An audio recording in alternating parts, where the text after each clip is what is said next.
Magandang gabi mga madisport yung mamiya naman po tayo. Dito po tayo sa sentro. Dito po sa aming isang pwesto ng lechon manok.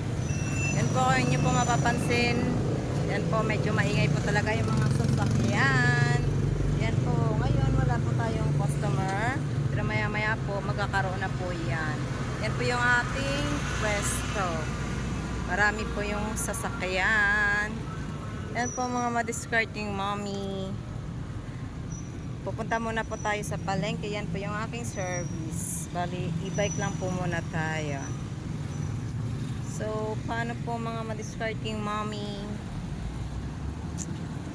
Yan po, sasakay po tayo sa mahiwagang service ng inyong madiscarding nanay na laging nagsasabing maraming pamamaraan para kumita. Wag lang po tayong sumuko at wag tayong magreklamo. Puro pagod ng pagod kamo.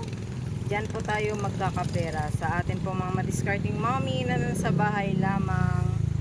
Merong pamamaraan, maraming pamamaraan. Kahit sa loob lang tayo ng bahay, magluto po kayo ng maibenta nyo, maialok nyo po sa inyong mga kapitbahay. Ako po napaka-discarte ko talaga. Kahit na may pwesto po ako, gumagawa pa po ako ng ibang pagkakakitaan at ilalagay po sa aking pwesto. Yan po mga madiscarding mommy.